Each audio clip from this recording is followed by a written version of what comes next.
Ici Mister Techno One et après avoir posté deux vidéos pour vous montrer un petit peu comment router votre Samsung Galaxy Note, un de mes abonnés qui s'appelle Android Tech 81 m'a demandé est-ce que c'était la même méthode pour son Samsung Galaxy S2. Ben oui, c'est un petit peu la même méthode, je vais vous montrer dans cette vidéo. Je vais vous mettre les liens pour le Samsung Galaxy S2. Alors tout d'abord, pour commencer, on va dans Paramètres, on va checker notre version du kernel. Et on va dans à propos du téléphone. Alors ici vous avez version du kernel. Si vous avez un Galaxy S2, normalement à la place de N7000, vous devez avoir GTI 9100 et vous allez noter les 5 dernières lettres et chiffres. Ici j'ai XXKKA. Vous noterez votre version et vous appuierez sur le premier lien qui devrait normalement vous diriger vers cette page du forum XDA. Vous allez slider jusqu'en bas pour chercher là le fichier cfroot qui convient à votre version. Ici, je vais utiliser la version de mon abonné Android Tech 81 qui est la KJ3. On va la chercher ici. KJ3. Alors. Voilà, ici elle est là. cfroot Samsung Galaxy S2 KJ3. Notez que pour ce premier fichier, ne vérifiez que les trois dernières lettres et chiffres. Ici c'est KJ3. Alors on appuie, on télécharge, je l'ai déjà téléchargé. Vous appuyez sur, vous allez vous diriger vers le deuxième lien. Sur ce deuxième lien, j'ai mis deux liens différents. Le premier va vous diriger normalement sur cette page. Il y aura une première liste qui s'appelle Insecure Kernels. Vous zappez, vous dirigez vers la deuxième liste qui s'appelle Original Kernels. Et là, notez bien que vous avez les 5 lettres et chiffres que vous devez maintenant vérifier. J'ai vérifié ici, j'ai pas trouvé la version KJ3 de mon abonné. Alors, j'ai posté un deuxième lien qui devrait vous ramener sur cette page. Et sur cette page, vous trouverez toutes les versions pour le Samsung Galaxy S2. Voilà. Alors, la version KJ3, c'est celle-ci. Mais je ne sais pas s'il a la XW ou non. Alors, moi, c'est juste pour le test, j'ai choisi celle-là. Donc, je vais noter bien qu'il faut télécharger la stock kernel. Donc, en download. Et n'oubliez bien sûr le mot de passe. Après avoir téléchargé tout ça, vous allez télécharger le troisième lien qui est un petit logiciel qui permet de flasher tous les appareils Samsung qui s'appelle Odin. Donc après tout ça, on se dirige vers le dossier où j'ai un petit peu mis tous les dossiers téléchargés. Première étape, vous allez vous diriger vers le fichier cfroot zip que vous allez bien sûr dézipper et il sera sous cette forme sous le format TAR. Vous allez lancer Odin.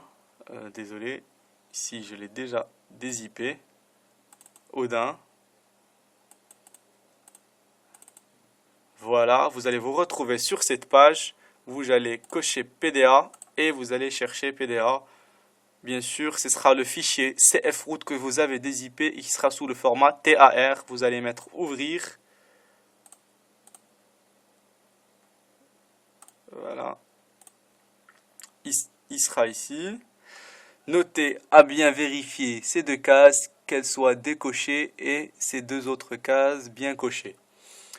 Maintenant, on passe sur le Samsung Galaxy S2 pour le mettre en mode downloading. Alors pour cela, il faut bien appuyer simultanément sur le bouton bas du volume, le bouton Home et le bouton verrouillage, déverrouillage. En même temps, restez appuyé jusqu'au redémarrage du téléphone qui devra vous mener vers cet écran normalement. Et là, vous noterez qu'il faut appuyer sur le bouton volume haut pour continuer. Vous vous retrouverez sur cette page de downloading. Alors, une fois sur cette page, connectez votre téléphone en USB. Odin le détectera et cette case passera en couleur jaune. Après, appuyez sur Start et le flash commencera. Une fois terminé, le téléphone redémarrera et vous aurez normalement cette page de démarrage Samsung Galaxy S2 GTI i9100 et là un petit triangle jaune qu'on devrait normalement enlever dans la suite de cette vidéo. Voilà, après avoir fait tout ça, on part au redémarrage du téléphone, on se dirige vers les fichiers qu'on a téléchargés et qui sont ici. On part vers le fichier qu'on a dézippé pour la première fois qui s'appelle cfroot et on va le dézipper une deuxième fois, bien sûr, le fichier TAR.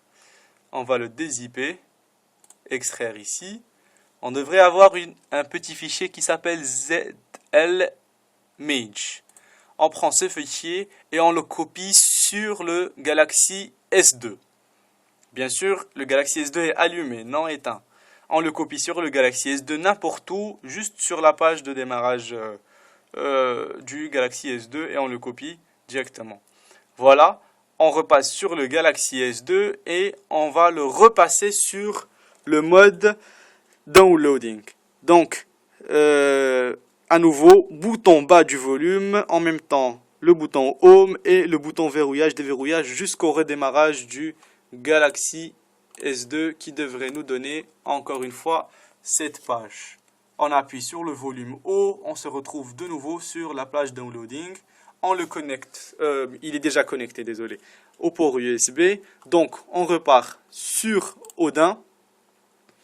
Et cette fois-ci, on va mettre un nouveau fichier qu'on a bien sûr dézippé. Je vais vous le montrer. Le deuxième fichier qu'on a téléchargé qui s'appelle kernel i9100 KWKJ3, bien sûr dépendant de votre version. On le dézippe et il sera sous cette forme TAR MD5. Alors on le dézippe, on va sur Odin, on met PDA, mes documents, et on les sélectionne, on met ouvrir. On vérifie de nouveau si ces deux cases sont décochées et celle-là bien cochée. Le téléphone ici sera connecté en jaune et on appuie sur Start. De nouveau le téléphone redémarrera mais cette fois avec une page de démarrage sans le triangle jaune. Une fois démarré, on retourne sur le Galaxy S2 et cette fois on va sur l'application Clock World Mode qui sera bien sûr installée sur votre téléphone. On appuie dessus, elle se lancera et on va dans Flash Kernel. Voilà, ici à la place du fichier update.zip que j'ai, vous aurez le fichier que vous avez copié sur le Galaxy S2 qui s'appelle zlmage.